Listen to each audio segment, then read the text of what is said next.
gente, boa noite, sejam todos bem-vindos. Mais uma semana de trabalho, mais uma semana em que a gente se encontra, que a gente troca energias, né? Que a gente recarrega também as baterias aqui nossas para a semana. Então a gente faz o preparo e a Márcia hoje vai ler um texto para nós, para fazermos o preparo, para que depois possamos fazer a prece. E aí temos o grande prazer de apresentar a nossa palestrante de hoje. São as crenças, né? A crença de que podemos mudar o outro com nosso amor, mesmo que ele não queira. Conexão entre amor e prepotência. A crença de que amar é tolerar tudo sem impor limites. Conexão entre amor e sacrifício.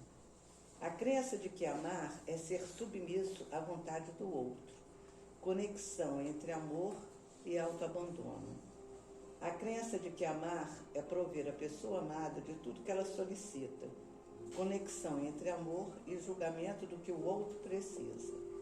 A crença de que o outro vai se modificar por nossa causa. Conexão entre amor e expectativas muito elevadas. A crença de que somente com o amor do outro podemos ser felizes. Conexão entre amor e carência. Somos únicos. Podemos viver sem fazer do outro nossas expectativas de felicidade, pois ela só depende de nós. Os outros não são o que queremos que sejam. O lavrador semeia o campo, é sua obrigação arar a terra, mas não lhe cabe interferir na qualidade das sementes. Então, não façamos de nossos relacionamentos uma cobrança eterna. Tentemos viver de modo que possamos dividir momentos felizes e não cobranças infelizes. Vamos fazer a prece inicial e a Sônia que vai fazer. Bem, agradecemos a oportunidade de novamente estarmos aqui reunidos para esse encontro e com nossos corações repletos de muito amor e carinho. Pedimos licença aos protetores dessa casa, a Maria, as falanges angélicas, Jesus Cristo, nosso Mestre, e ao patrono Francisco de Assis, o patrono da nossa casa, que possamos dar por iniciado os trabalhos de hoje. Que assim seja, graças a Deus. Bom, é com muita alegria que hoje a gente apresenta aqui a nossa palestrante, a professora palestrante da casa, né, prata da casa, professora Ângela Fagundes Pascoal, que é professora de farmacologia da UF. E ela vai trazer um tema ligado realmente à saúde, né, e à espiritualidade. O tema de hoje é depressão, corpo, mente e espírito. Então, é com muita alegria que eu passo para você, Ângela, a palavra. Boa noite a todos. É um imenso prazer estar aqui hoje para falar com vocês. Acho que agora foi. Com os meus irmãos e irmãs. Eu cheguei aqui no GEL. Eu até pensei, não sabia se eu ia falar isso no começo ou no final. Tinha planejado falar no final. Mas eu cheguei aqui no GEL, eu não sabia como era o trabalho da casa. E eu cheguei porque eu estava com depressão. E como professora de farmacologia, eu adoro estudar, né? E sempre discuto muito com os meus alunos a parte da fisiologia. Por que a gente tem depressão, né? Por que algumas famílias têm muitos casos de depressão, outras famílias não é comum, né? E eu sempre gostei muito de estudar essa parte da farmacologia. E chegou no momento que eu estava em depressão. E no momento que eu cheguei aqui no GEL, eu já estava com tratamento psiquiátrico, com tratamento psicológico, e ainda sentia um vazio muito grande. Eu sentia que estava faltando alguma coisa. E foi aqui que eu consegui me reconectar comigo mesma e sair do quadro de depressão. Ainda faço terapia, ainda tenho que ir no psiquiatra, mas eu cheguei num ponto que eu não conseguia levantar da cama. Então não é a gente começa a encabular com alguns pensamentos, né, uma tristeza, e eu cheguei num ponto que para mim o meu cérebro tinha dado um clique e desligou. Eu não não tinha forças para fazer mais nada, né? Tanto que no início eu procurei uma endocrinologista, porque eu achava que era alguma coisa hormonal, que a gente vai ver que também tem. Porque eu desliguei. Eu falei, eu não estou pensando, porque a gente pensa, depressivo, ele está muito triste, está pensando em suicídio. Não tinha nenhum pensamento desse. Mas a minha chavinha tinha desligado. E eu não conseguia reagir. Apesar, né, de ter uma família que eu sempre sonhei, o trabalho que eu sempre sonhei, eu não conseguia reagir, né? Eu ia contar essa história no final, mas, né, a espiritualidade que acaba levando a gente, e eu achei importante começar me apresentando, né? Então, eu sou professora, adoro meu trabalho, mas chegou um ponto que eu não conseguia mais fazer o que eu mais amava. E aí foi quando eu me aprofundei mais, né? A depressão como corpo, para mim eu já sabia como que funcionava. Então, como corpo, eu já sabia dos neurotransmissores, como funcionava a farmacologia dos antidepressivos, mas e a minha mente e o meu espírito, né? Aí minha mente eu fui lá tratar com a psicóloga. E o meu espírito, eu vim para cá e eu me descobri espírita, né? Eu achava que eu não sabia que eu era espírita, né? Mas já estava tudo certinho. E a gente, hoje em dia, essa palestra surgiu do nosso estudo de quinta-feira, que Márcia comentou, chegando muitas mulheres aqui, né? Com aquela tristeza, chorando, em desespero, a gente comentando sobre depressão, né? E eu falei com Márcia, eu adoro falar sobre o tema. Faz uma palestra... vou fazer, e foi tudo assim, né? E hoje a gente precisa separar o que é tristeza de depressão. Então, gente, a gente se sentir triste é normal.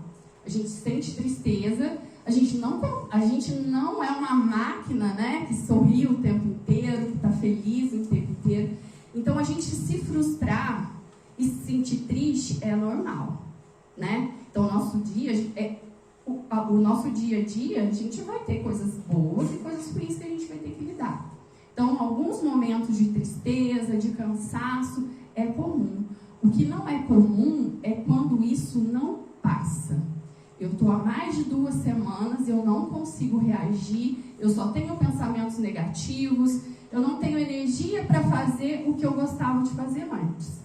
E aí a minha vida começa a mudar, porque eu não gosto mais de fazer nada daquilo que me alegrava antes, tudo passa a ser muito difícil, né? E aí, o sentir e o expressar da depressão, desse paciente que está com depressão, ele vai falar que ele tem uma dor na alma, uma dor lá no fundo, que ninguém entende ele, porque quantas vezes, tá com depressão, depressão é frescura. A gente vai ver aqui na parte de farmacologia, que não é frescura, né? Então, a pessoa para de viver, né? E ela pensa, para que eu vou viver? Eu não sirvo para nada mesmo, né? Eu vou me arrumar para quê? Essa pessoa, ela perde toda a sua autoestima, ela não tem vontade de fazer nada, né? Não tem muitos casos de depressão profunda, a pessoa não tem forças para tomar banho, né? Para limpar a casa, para tirar o lixo de dentro de casa. Então, são pequenas coisas que vão levando até a pessoa paralisar a sua vida. E ela pensa, para que eu vou tomar esse remédio se não vai adiantar? E os principais motivos, né, os principais gatilhos da depressão, podem ter outros, gente, mas esses são os principais, é a morte de um cônjuge ou um familiar muito próximo, pai, mãe, filho, né? Isso pode levar ao gatilho e essa pessoa entrar em depressão. É normal a gente sentir tristeza, né? Não queira que a gente tenha a perda de um ente querido, a gente vai sair pulando, não. Meu sogro, ele faleceu em 2016, com 62 anos, um dia depois do Natal. Nossa, como foi difícil. Foram assim, 1 mês que a gente não conseguia reagir, né? Mas foi passando. Agora a depressão não, né? Ela não passa. Então, o divórcio acontece muito, principalmente nas mulheres. Mesmo que ela reconstrua a vida dela, um divórcio ainda pode afetar muito o psicológico dela e ela se sentir frustrada e culpada. A gente vai falar da culpa, que a culpa leva à depressão. Então, às vezes, ela pode se sentir tão culpada que leva a uma depressão, apesar dela não ser culpada, muitas vezes, né, ela acaba carregando esse fardo. Lesões ou doenças. Já tem lesão no sistema nervoso central, né? Que aí são alterações, como o caso de demência, Alzheimer, Parkinson, principalmente no começo, né? Que o paciente ainda tem um pouco de consciência, ele pode ter a depressão por conta dessas alterações fisiológicas do sistema nervoso central. Casamento pode ser um gatilho, a perda do emprego e também a aposentadoria. É muito comum nos homens, né? Quando ele se aposenta e se sente meio sem a função dele ali, né? As mulheres, a maioria das vezes, quando elas se aposentam, elas já tem a casa, tem um emprego e fica naquela agitação, né? E aí já chegam os netos. E muitas vezes, um homem pode sentir um pouco a perda da sua função naquela estrutura familiar. E aí é um gatilho. E aí os principais sintomas da depressão. Então, a depressão não é só, né, perder energia. Eu posso ficar muito irritado, eu posso ficar angustiado, o desânimo, o cansaço fácil, não tenho energia, ou eu durmo demais ou eu não consigo dormir. Ou a pessoa dorme, acorda 3 horas da manhã e não consegue dormir mais. Aí vai dormir lá 5, 6 horas da manhã, né? Então, essa alteração do sono, sentimento de desesperança, falta de motivação, sensação de falta de sentido para a vida e o desejo de morrer em alguns casos, que é o ponto muito preocupante do paciente com depressão. E o que tem no nosso sistema nervoso central, lá no nosso cérebro, que vai fazer com que a gente tenha uma vida saudável, equilibrada ou não? A gente tem substâncias químicas no nosso sistema nervoso central que são chamados os neurotransmissores. Então, essas substâncias químicas lá no nosso sistema nervoso central, que é a dopamina, serotonina, ocitocina, noradrenalina e adrenalina, elas vão regular o nosso sistema nervoso central. Se eu tiver o desequilíbrio desses neurotransmissores, eu vou ter alguma patologia no sistema nervoso central. Então, esses neurotransmissores têm que estar equilibrados. Essa é a parte fisiológica da depressão. O que acontece? Se eu tenho níveis altos de dopamina, de serotonina, de ocitocina, é quando eu estou amando. A mãe, pós-parto, ela tem altos níveis de ocitocina, por isso que ela vira uma leoa e ela não quer que ninguém chegue perto do seu filho, aquele amor incondicional. Então, são substâncias químicas no nosso cérebro. Depois de uma atividade física, eu tenho altos níveis de serotonina ou dopamina. Às vezes, a pessoa não gosta muito de atividade física, mas uma atividade que lhe dá prazer, ela tem altas concentrações depois desse momento de dopamina e serotonina. Então, quando eu estou me sentindo bem, isso aqui está regulado.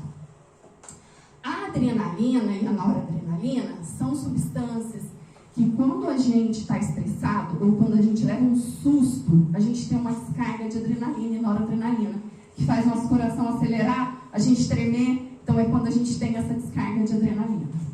O que acontece? A adrenalina e a noradrenalina, em quantidades pequenas, adequadas, não pequenas, né, adequadas, a gente vai nos dar ânimo, vai nos dar a atitude para o dia a dia, acordar, tá todo animado. É a adrenalina e a noradrenalina, o excesso que faz mal. E o excesso, por exemplo, na esquizofrenia, eu tenho muita dopamina. E aí eu começo, né, a ter, ouvir, ter alucinações. Então, quando eu tenho excesso, eu tenho a esquizofrenia. Na ansiedade, eu tenho pouca dopamina, mas eu também tenho pouca serotonina e um excesso de adrenalina e noradrenalina. Quando a pessoa tem crise de pânico, o coração acelera, é muita adrenalina. Então, a gente precisa de noradrenalina e adrenalina, mas não em excesso. Né? E quando a gente está feliz, a gente está dominado pela serotonina. Quando a gente está em depressão, a gente tem baixa de serotonina. A gente não se sente feliz, a gente não vê o propósito na nossa vida.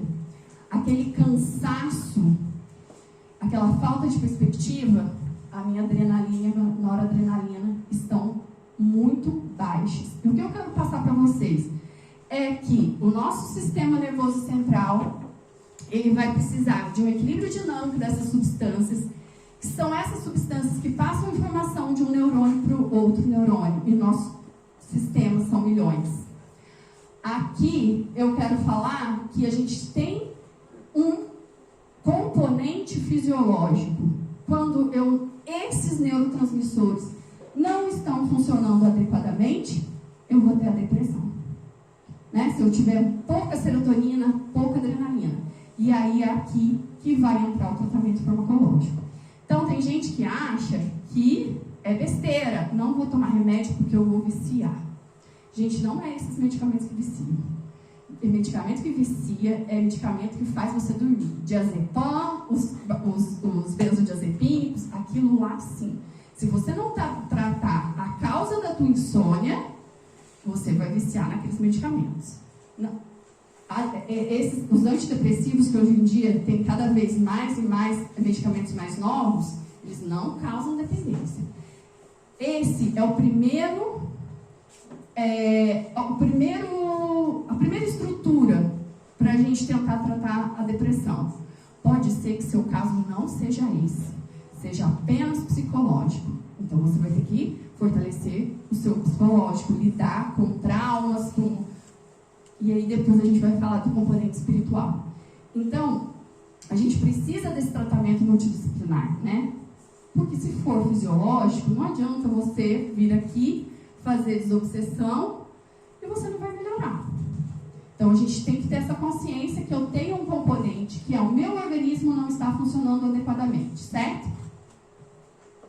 E aí, por que pode acontecer da gente não ter esses neurotransmissores funcionando de uma maneira adequada?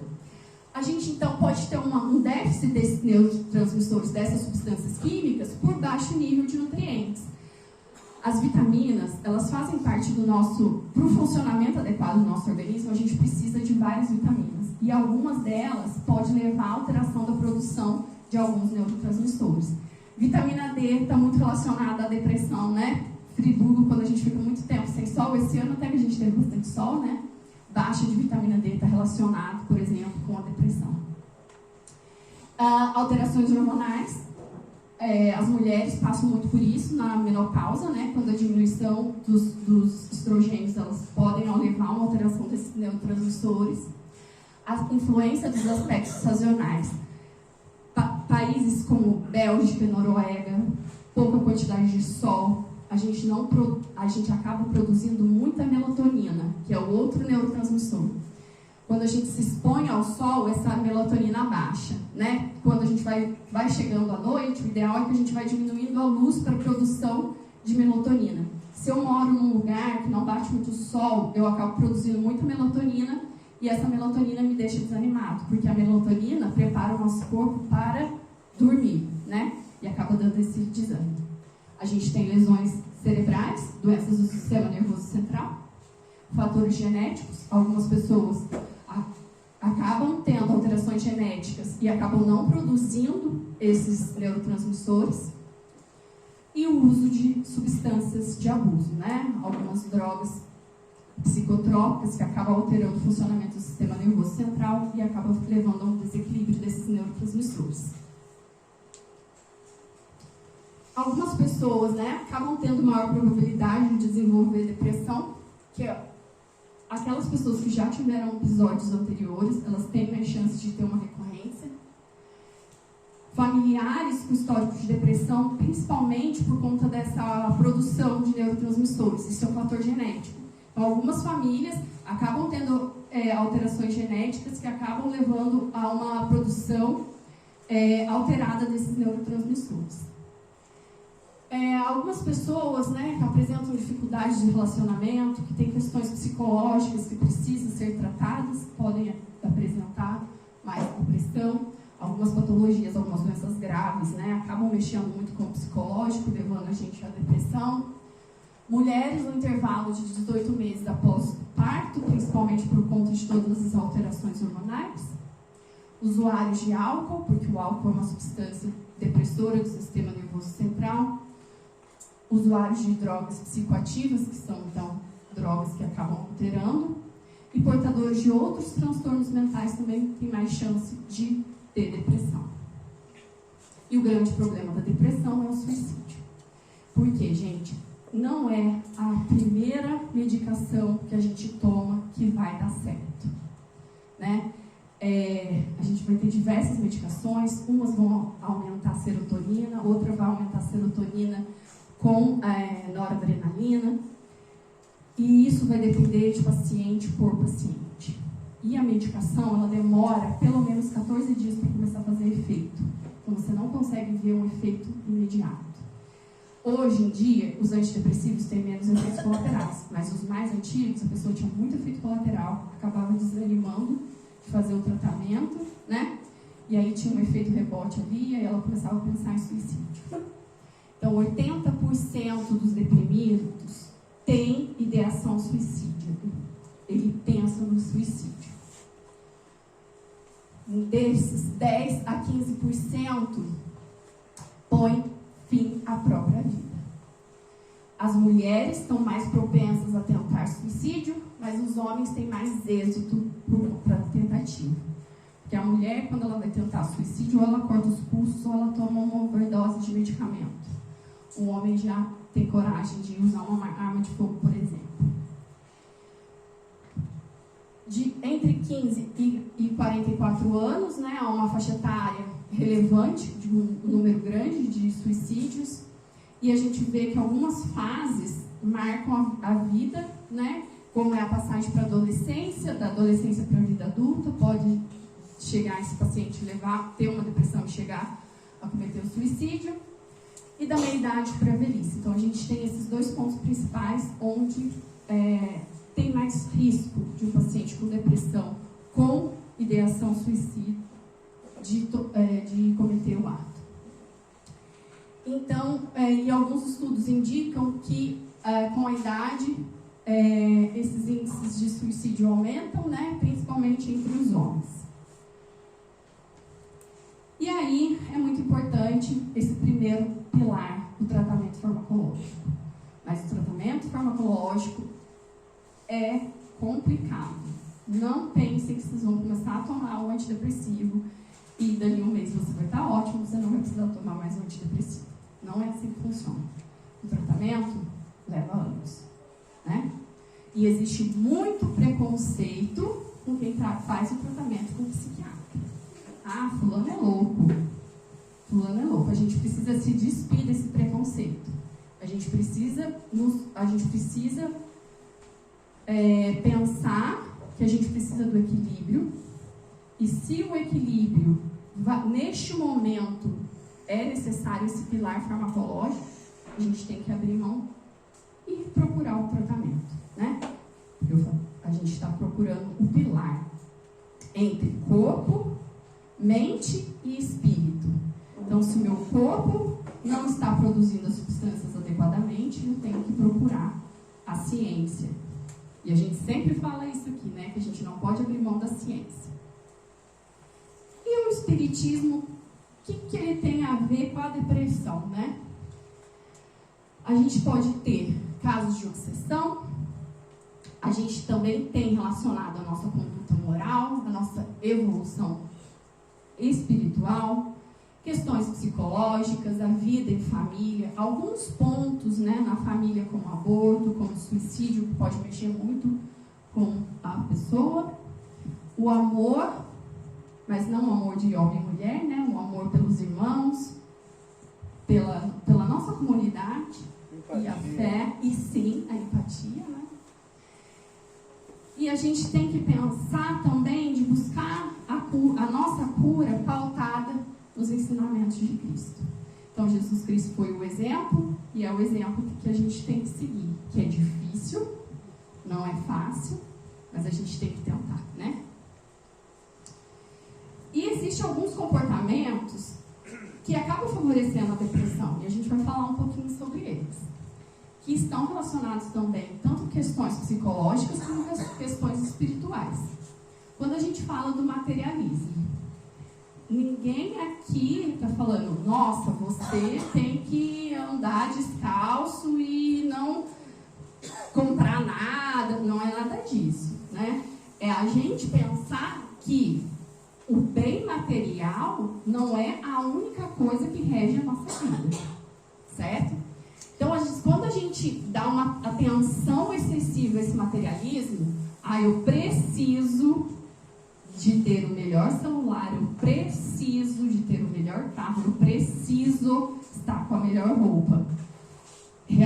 Será que a gente realmente precisa disso?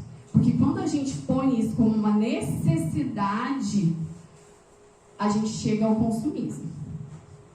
E aí o consumismo vai ser aquela busca exagerada por ter coisas que no fundo não vão nos preencher, só vai aumentando mais ainda o nosso buraco, né? Então a gente tem um apego muito grande ao supérfluo, ao hedonismo, então uma busca exagerada pelo prazer, as posses materiais. Sempre quando a gente coloca a nossa vida em função da posse material, a gente está se afastando de Cristo e afastando da nossa espiritualidade. E aí essa conduta materialista leva a gente ao orgulho e ao egoísmo. Eu sou melhor que você porque meu carro é melhor que o seu. Eu sou melhor que você porque, nossa, olha o meu relógio, olha o meu iPhone 14 agora deve estar. Então a gente está num mundo, e isso, né, a gente até comentou nos nossos estudos, da onde que está vindo tanta depressão, né? Essa busca desenfreada que é ostentada nas redes sociais. E se a gente não posta o mais bonito, eu sou inferior, não. Isso não é o seu valor, né? E a gente está se afastando demais disso. A falta de fé acaba deixando a gente longe de Deus e acaba levando a gente à depressão. A gente não acredita, né? Mas em Deus. Acha que a gente pode até acreditar, mas ele fala, a gente põe assim, Deus me abandonou. Por que eu estou passando por isso? Por quê? Né? Gente, quando a gente está passando por uma situação difícil, no Espiritismo, a gente sabe que a gente fez um contrato antes de vir. Então, a gente assinou o nosso contrato. É igual quando a gente quer um emprego. Nossa, na entrevista a gente aceita tudo, né? Nossa, vou fazer assim, vou fazer assim. Maravilhoso. Depois de 3 meses a gente já está... Nossa, meu chefe, mas tudo tinha sido combinado. Mas aí a gente muda de ideia, né? Tudo bem a gente mudar de ideia. Mas a gente vai colher os frutos das nossas escolhas e das nossas atitudes. Então, achar que Deus nos abandonou, que a gente não ter fé, né, pode abrir portas para a gente depressão. E a gente vocês já devem ter visto em algum momento, em algum jornal, algum estudo de neurociência falando que as pessoas de fé se recuperam de um câncer, de uma depressão. Isso tem inúmeros estudos, né? Já foi provado cientificamente que quando a pessoa tem fé em Deus, na espiritualidade, ela consegue se recuperar mais, né? Quando a gente perde fé, a gente acaba se afastando cada vez mais de Deus. E aí a gente joga a culpa para Deus, que Ele está me castigando. Deus não nos castiga. Deus é amor, né? Deus não faz isso com a gente. Eu estou passando por um processo, vamos entender por que a gente está passando por esse processo. Capaz que Deus quer que a gente sofra, não quer. A gente pode estar colhendo coisas que a gente plantou, né? Às vezes até a gente não tem consciência que poderia vir aquilo. Mas quando a gente tem consciência do nosso erro e a gente fala com Deus e é honesto de coração e pedimos perdão, Ele nos perdoa naquele momento, né? Eu não posso pedir perdão e continuar fazendo as mesmas coisas. Então eu vou lá e peço de novo. Peço de novo. A gente erra? Claro, nós somos humanos e imperfeitos, né? A gente não chegou no nível de Jesus Cristo. Mas quando a gente tem a consciência, Deus está na nossa consciência. E quando a gente tem a consciência que aquilo é errado, a gente tem que lutar para não repetir. né? Senão a gente não sai do ciclo. Não sai do ciclo e acaba colocando a culpa em Deus, né? Então, pacientes que têm fé recuperam-se mais rapidamente nas situações de internações hospitalares, né? Então, isso já foi diversos estudos. Pessoas que carregam em si uma forte religiosidade, eles saem do quadro depressivo num tempo significativamente menor do que em comparação aos pacientes que têm uma fé frágil, flutuante e cheia de oscilações. Então, a presença da fé, ela não impede o sofrimento, né? Ela não vai impedir, mas vai tornar essa caminhada menos dolorosa. Ela clareia nosso raciocínio e aponta sempre o melhor caminho para a gente seguir. Então, de acordo com o espírito Joana de Ângeles, né, na iluminação interior, ela fala na presença de fé não impede o sofrimento, mas torna menos doloroso, clareando o raciocínio e apontando o melhor procedimento. Então, quando a gente pede pela fé, a gente acaba sendo ouvido e depois a gente ouve o que Deus quer falar com a gente. Mas para isso a gente precisa silenciar a nossa mente e o nosso coração e sentir a presença de Deus ali, né?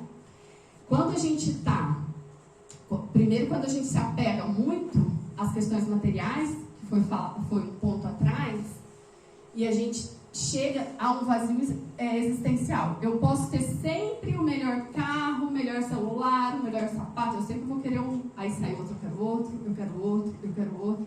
E aí a gente vai aumentando esse vazio. Parece que nada tá bom. Se eu estou viajando, eu quero voltar para minha casa. Se eu estou na minha casa, eu quero sair. Né? Sempre eu quero fazer uma coisa e esse vazio vai aumentando. É uma psicose, né? E aí a gente tem os conflitos existenciais, né?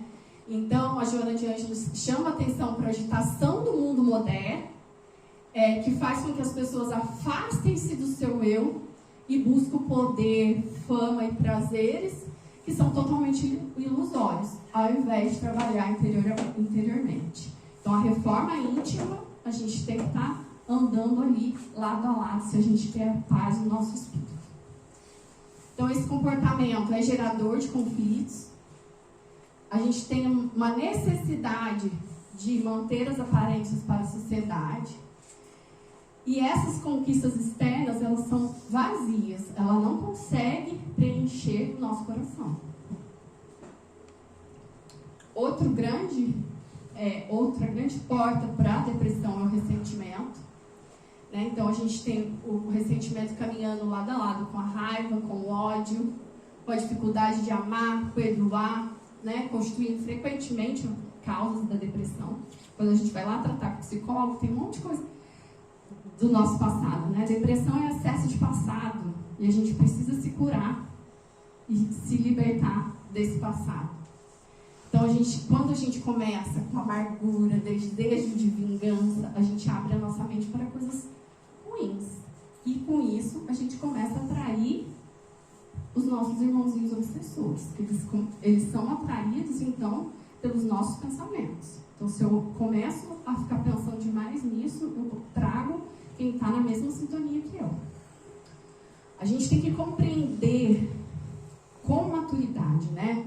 Então, a gente tem que entender que a gente tem uma parcela de culpa por aquilo que a gente... por um relacionamento, né? Que a gente não é o maduro. Todo mundo é tóxico, só eu sou a madura, né? Ai, fulano é tóxico, fulano é... Agora é mania, tudo é tóxico, né? Ai, fulano é tóxico. Ai, mais uma vez, só assim, um exemplo mais claro do trabalho. Então, você fez um acordo com o seu chefe de fazer tal coisa. Se você não cumpriu com a sua parte e ele te chama a atenção, ele é tóxico. Tudo é tóxico agora, né? Então, a gente precisa se responsabilizar. Para a nossa vida melhorar, a gente tem que se responsabilizar pelas nossas atitudes. Calar, né? Quando várias palestras aqui a gente ouvindo isso, quando fala, né, que o Jesus leva um tapa numa face, a gente dá a outra, não é dar a outra físico, né? Aquele momento que está aquela briga, vamos tentar calar, mas não, a gente quer? Não, mas eu não vou sair por baixo. E tudo isso vai gerando, vai trazendo para a nossa vida essa energia que acaba na mesma sintonia, trazendo os espíritos obsessores. A raiva contida no nosso corpo, lembra lá da adrenalina e da noradrenalina? Quando eu estou nervoso, estressado, quando eu estou com raiva, eu tenho descarga dessas substâncias. Então, quando a gente fica com muita raiva, a gente até treme, né? É porque a gente teve uma descarga de adrenalina. Então, quando eu tenho muita adrenalina no meu corpo, por muito tempo, ela acaba levando ao desequilíbrio do sistema nervoso central. Além disso, a gente tem o bloqueio do fluxo energético, né? Que causa uma dessensibilização no nosso organismo e acaba levando aos processos depressivos. A raiva não liberada acaba, né, recaindo sobre a gente como uma forma de ressentimento. E a gente precisa buscar o autoconhecimento para se livrar de todo esse ressentimento. A raiva não extravasada vai acabar sendo uma porta para a depressão. As frustrações, elas são inevitáveis, a gente está numa evolução, né, e a gente tem que tentar lidar com a nossa impulsividade, evitar que a gente se arrependa ou que a gente piore a energia com a nossa impulsividade. Quantas vezes que depois a gente faz, a gente se arrepende, né? Era aquele momento que era para calar e a gente explodiu. Não é fácil. A gente precisa ter essa postura amadurecida, pensando, né, da nossa responsabilidade naquela situação. E aqui, só mostrando, não sei se dá para vocês verem, ele faz falando sobre a estrutura psicológica, né, não só fisiológica e espiritual. Quando a pessoa é madura, ela é mais tolerante à frustração.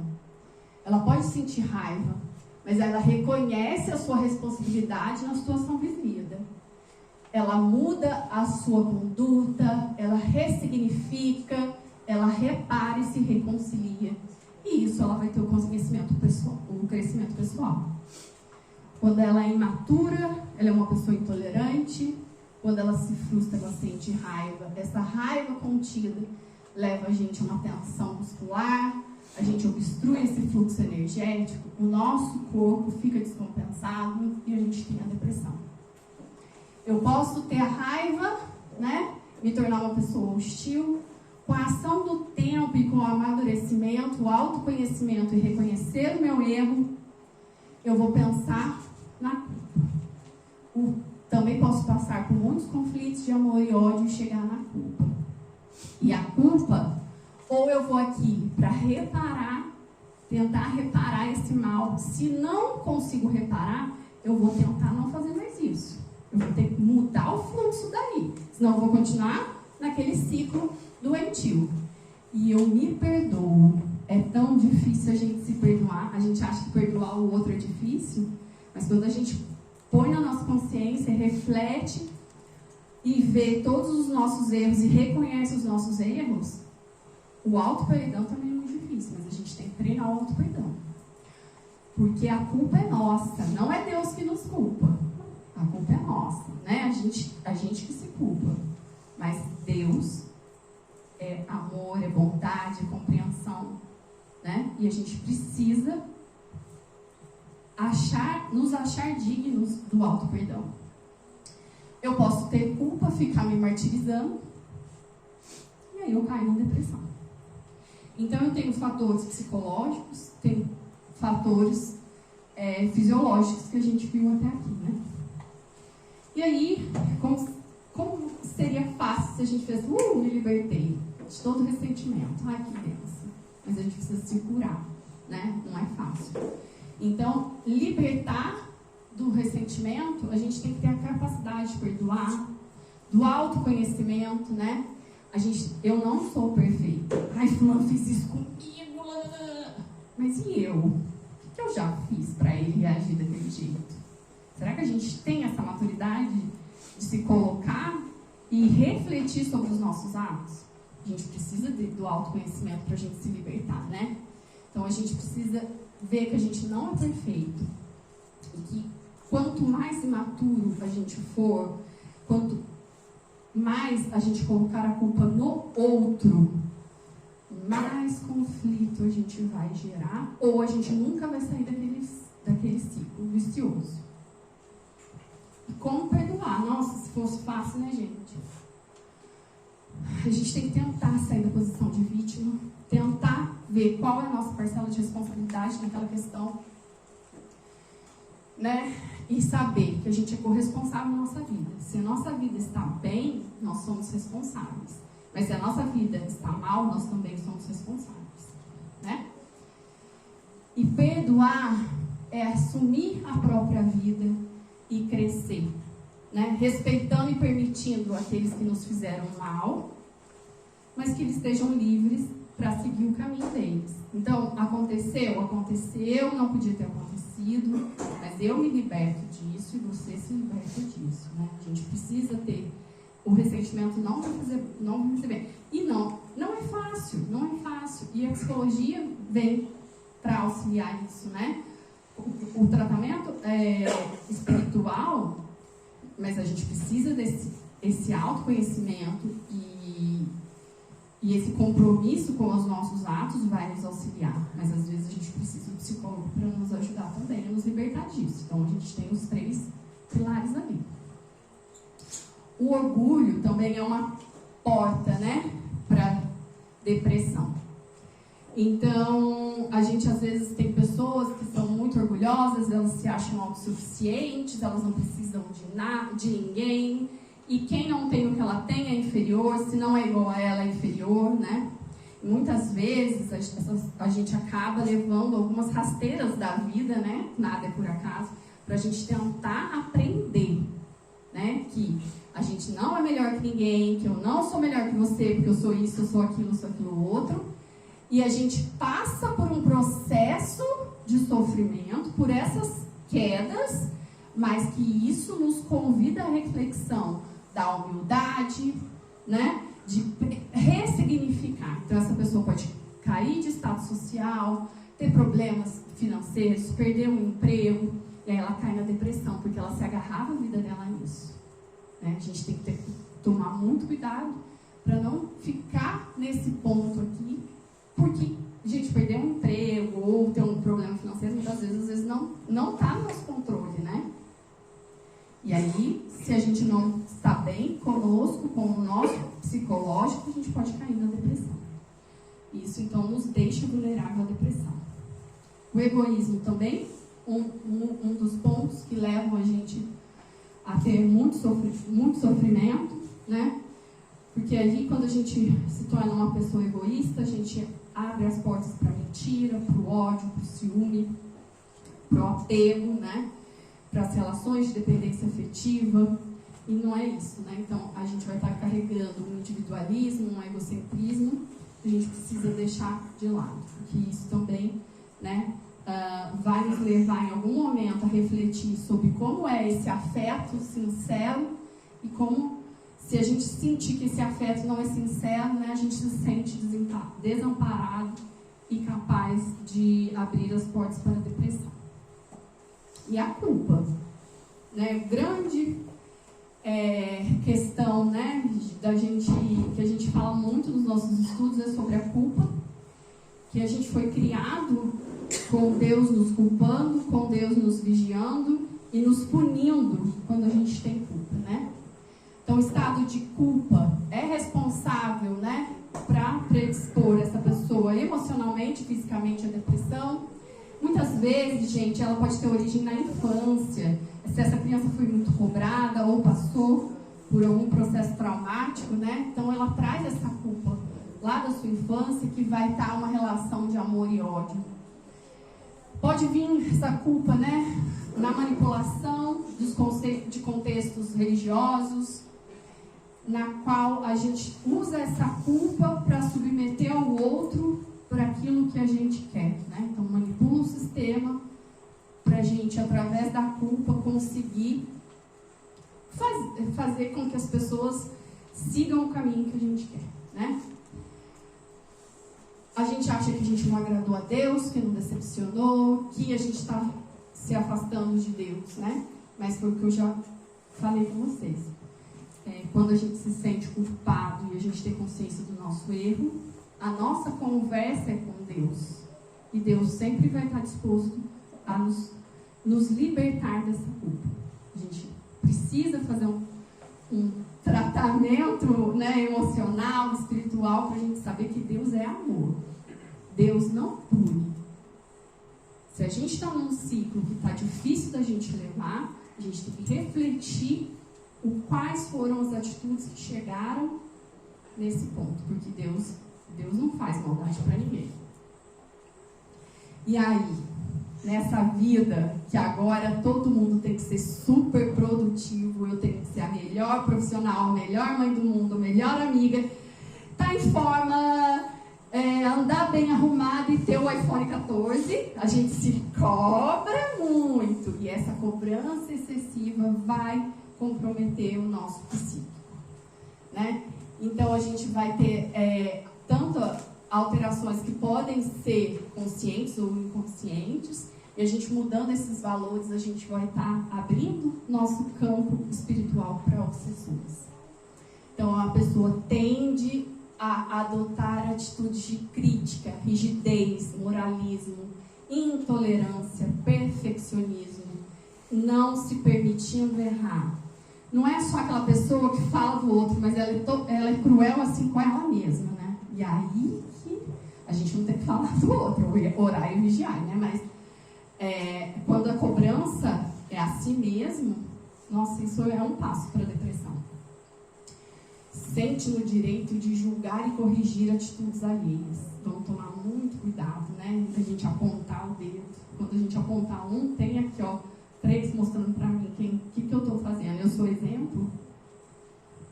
Então, essa postura inflexível, ela gera muita ansiedade e ela vai levar a graves perturbações emocionais.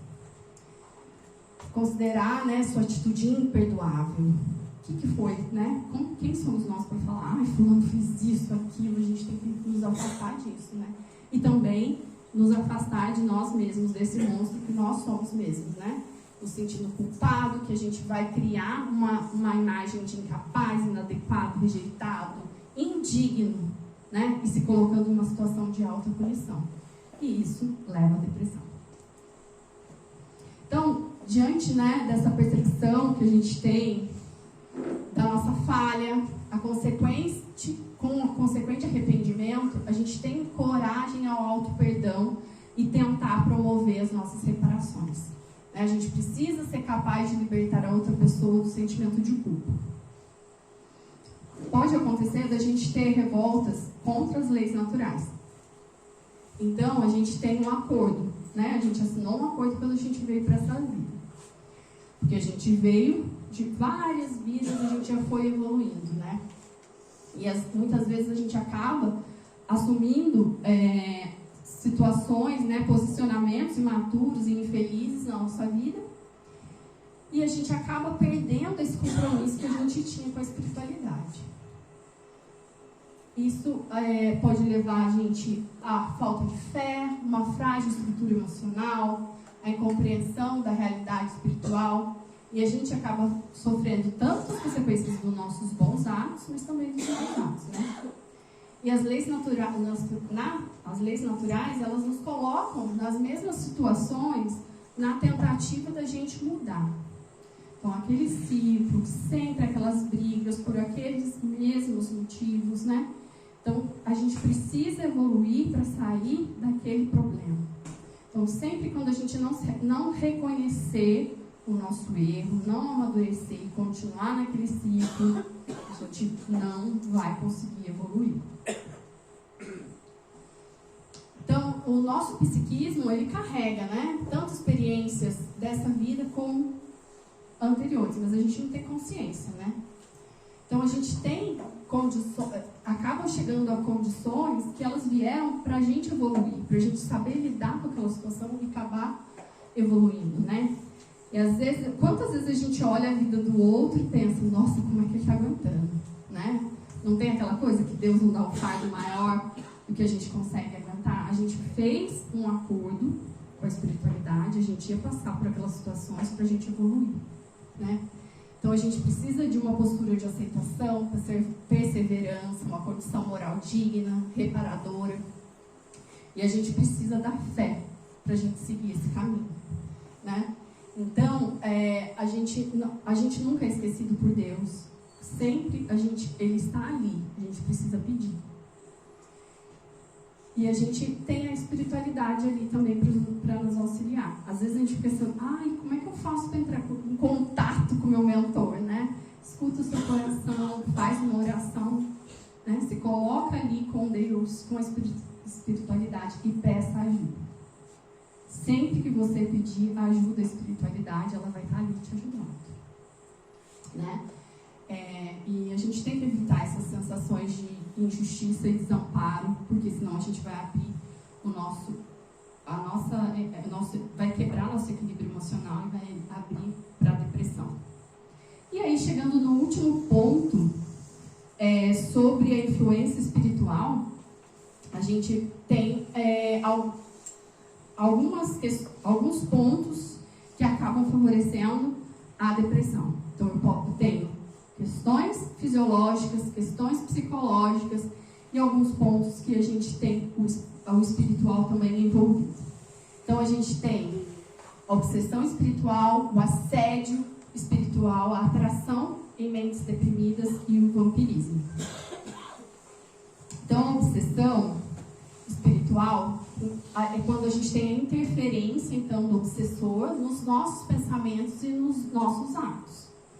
A gente não está para baixo, a gente vai estar numa sintonia menor e a gente acaba atraindo com os nossos pensamentos esses seres que também vão se aproveitar desse momento que a gente está desequilibrado, né? Esse processo, gente, ele pode acontecer tanto quanto encarnados e desencarnados, né? Quando a gente chega, tem gente que tem uma energia maravilhosa, né?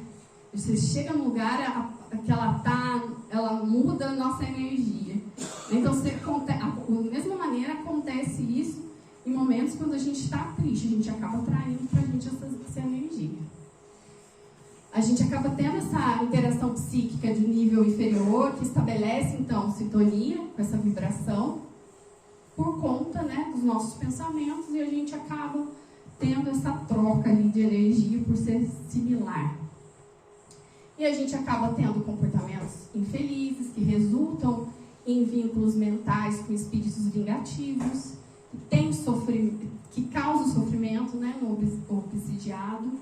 E aí a gente vai ter na depressão uma forte aliada para que esses obsessores entrem em nossa vida. Então, a ação obsessiva, ela ocorre diretamente. Se eu estou com essa energia negativa, pode ser que não tenha causa espiritual, gente. Mas quando a gente está com a energia baixa, a gente acaba abrindo para esses obsessores para a nossa vida.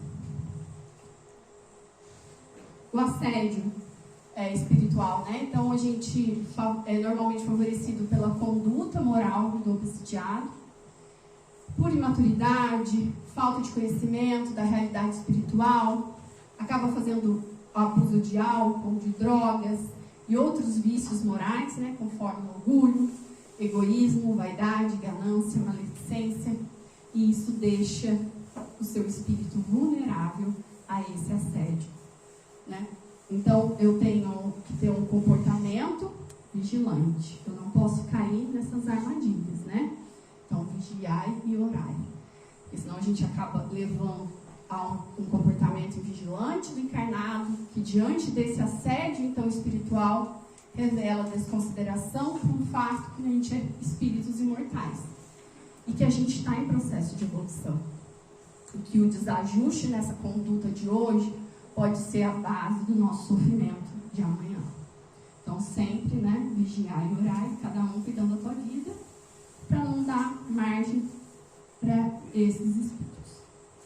As mentes deprimidas, a gente acaba atraindo também, né? Como eu estou deprimido, eu acabo atraindo essa energia para mim. Então, a consciência, ela sobrevive à nossa morte, né? No corpo físico. Então, Então, o depressivo, ele também permanece ativo depois do desencarne. E aí ele acaba gravando essa situação pela culpa, pelo arrependimento, decorrente, por exemplo, de uma situação de suicídio.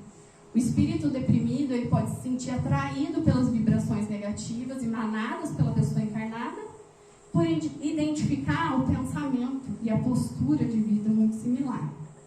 Então, a gente tem um comprometimento do fluxo energético do encarnado que acentua o problema, potencializa o efeito depressivo. O vampirismo.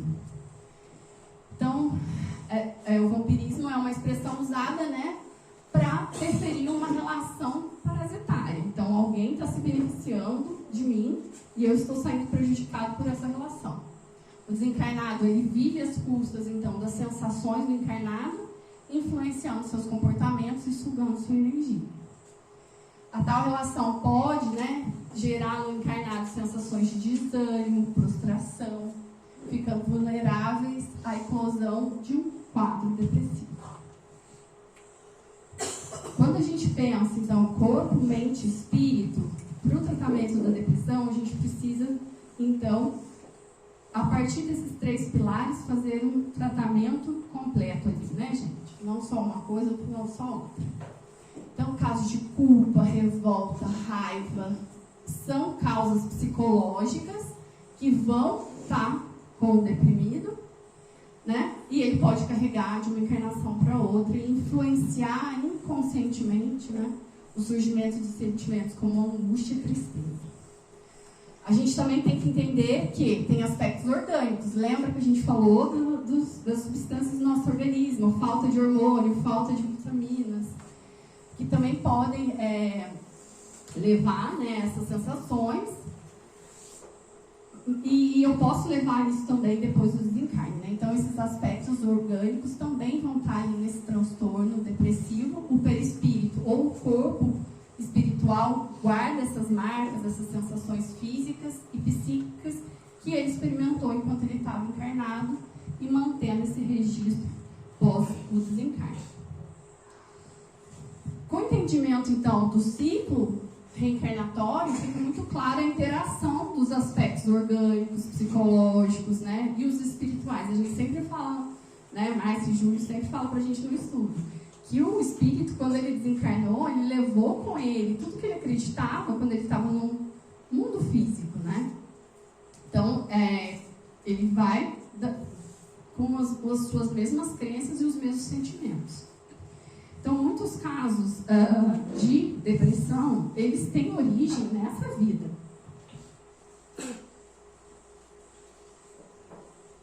Por conta de fatores psicológicos, né? Principalmente na primeira fase de desenvolvimento infantil, e por questões orgânicas, como falta de hormônio, excesso de hormônio, falta de neurotransmissor, né?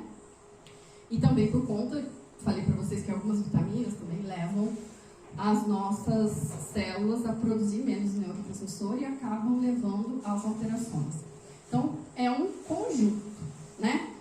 Vem aqui que a gente vai fazer a desobsessão, você vai ficar ótimo, não precisa ir no médico. Mentira!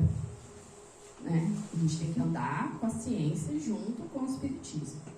E o auxílio espiritual. Então, a gente vai precisar do psicólogo, psiquiatra, e a gente tem também a espiritualidade para nos auxiliar. E muitas coisas são simples e a gente tem que estar aberto para a gente conseguir esse nosso tratamento completo. A prece. Não sei fazer oração. A prece é só conversa com Deus. É uma conversa franca, abrindo seu coração. Não precisa ser nada decorado. Nada decorado. Então, é um dos recursos mais valiosos, né, que a gente tem para buscar o equilíbrio. É tentar silenciar nossa mente e conversar com Deus. E a gente vai ter esse contato de criador e criatura. A gente não precisa de ninguém intermediando pela gente. A gente pode pedir ali a Deus, conversar, né? E esse pensamento transita no fluido cósmico universal, percorre distâncias infinitas, ligando a criatura a Deus e a si mesmo.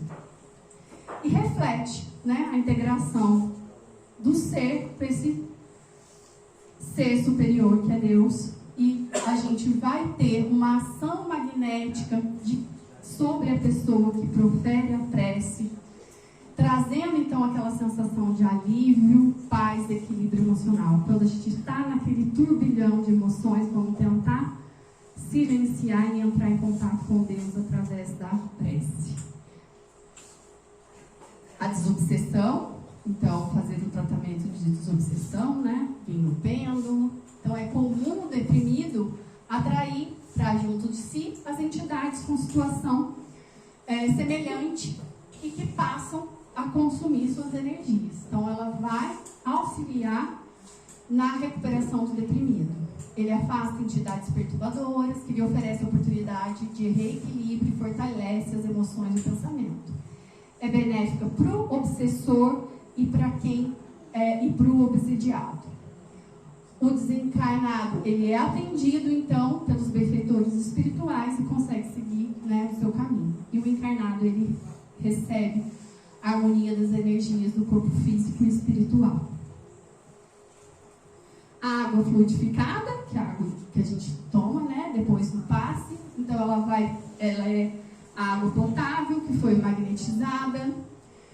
Essa magnetização, ela é oriunda tanto dos espíritos encarnados, né, que estão aqui para socorrer a gente, e os encarnados, através da intenção da prece. Então a gente vai ter uma ação conjunta ali, né, de entidades superiores, como que utilizam os recursos mediúnicos de um encarnado para promover essa fluidificação. Então, a água fluidificada, ela está aqui para tentar equilibrar nosso campo energético. E isso leva a uma melhora do nosso organismo. E tentar restaurar o nosso equilíbrio psíquico.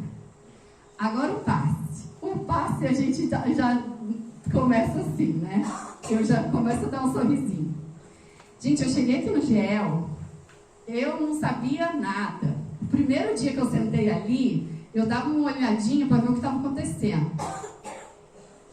E eu vim porque eu já estava fazendo tratamento psiquiátrico e o psicólogo, e eu me sentia pesada aqui nas costas, e eu estava desesperada, achando que eu não ia me curar.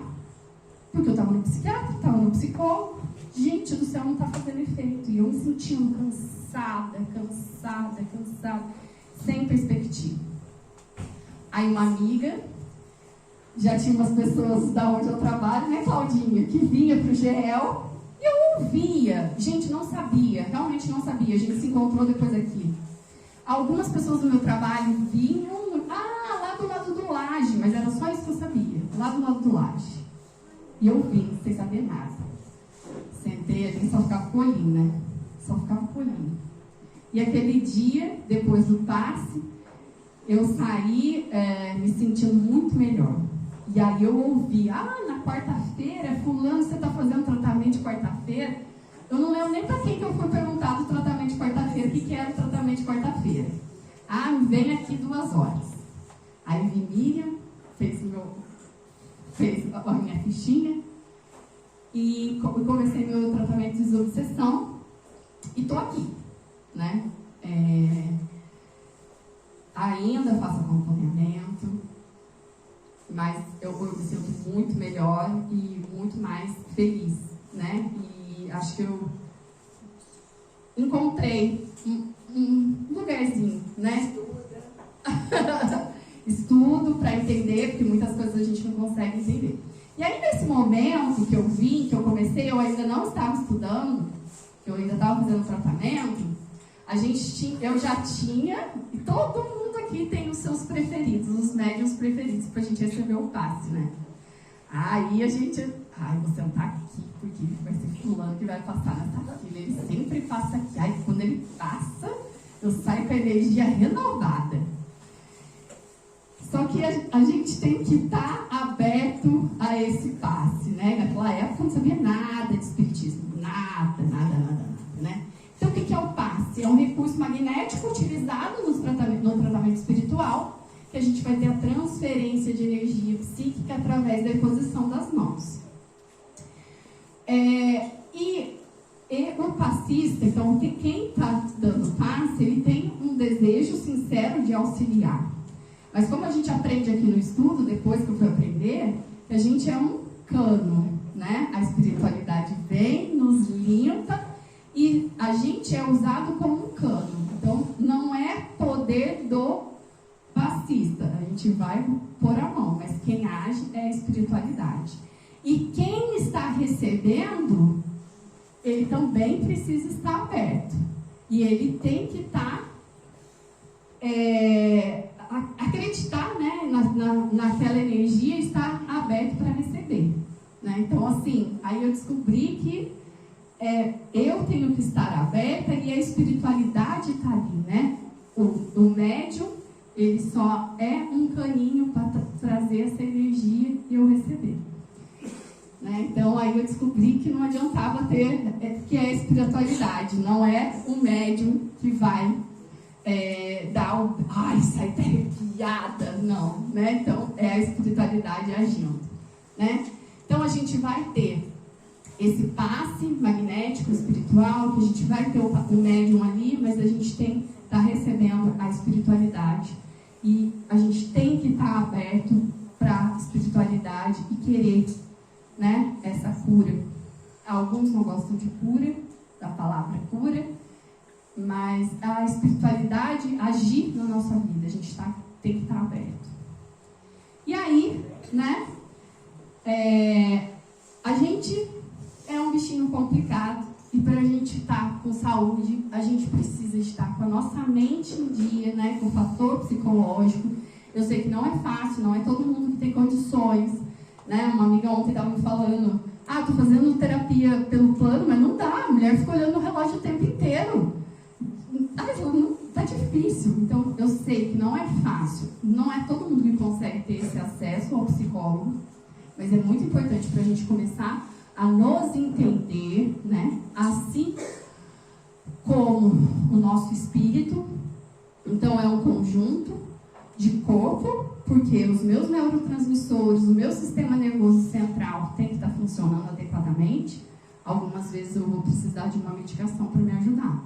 Depois de um tempo, na maioria das vezes, o paciente volta a produzir os neurotransmissores de forma adequada. Mas de um tempo a gente vai precisar. E, né, cuidar do todo. A gente precisa desse pilar. Para a gente ter saúde, cuidar do nosso corpo, da nossa mente e do nosso espírito. Independente de qual religião, né? A gente saber que Deus está dentro da gente, está na nossa consciência, está no nosso dia a dia. Né? A gente vem na segunda-feira para recarregar as nossas energias e a gente sair daqui com o coração em paz e cheio de amor para levar a nossa semana. Então, a gente refletir no nosso dia a dia e tentar, né, agir de acordo com Jesus agiria. Difícil? Difícil. Mas a gente tem que tentar um pouquinho. Então, não basta a gente apenas cuidar do corpo, é preciso cuidar da mente e do espírito. Buscar cura para as feridas abertas na alma. Seja gentil com você. E era isso que eu tinha para falar para vocês hoje. Bom, antes da prece final, só para colaborar um pouquinho com o que a Ângela falou, não existe acaso no espiritismo, né? Então a gente tem que estar sentado no lugar que está mesmo, o médium que vai dar o passe é aquele que está designado mesmo, não adianta a gente procurar, ficar mudando de lugar para procurar eixo, aquele médium, não. Isso foi um discurso da minha neta, quando ela esteve aí, ela ficou sentadinha lá no canto junto com a mãe e a irmã, e eu dei passe, que apliquei passe por aqui, se não me engano. E ela falou assim, poxa, avó, era você que tinha que me dar passe, você que é minha avó. Eu falei assim, mas a pessoa que deu passe era que tinha, que o Papai do Céu mandou te dar passe. Né? Porque a gente está aqui, nós somos um canal, a gente tem o maior carinho, o maior amor para aplicar o passe em vocês. E com certeza também somos os beneficiados do passe. Quando a gente aplica, a gente também recebe. Então a gente, é só para confirmar o que a nossa irmã falou. Agora eu vou pedir, como a gente sempre faz, a gente explora um pouquinho o palestrante, né? Então a prece final fica por conta do palestrante também.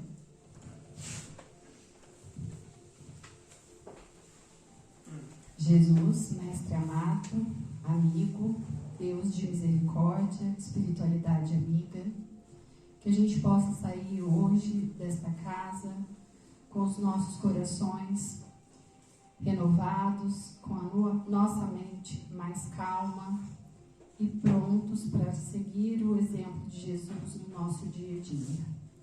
Deus abençoe cada família, abençoe os enfermos, acolha o coração dos familiares dos enfermos, que o Senhor possa dar força para que essas famílias que estejam passando por um momento de sofrimento, que elas possam acalmar o coração no Senhor Jesus Cristo.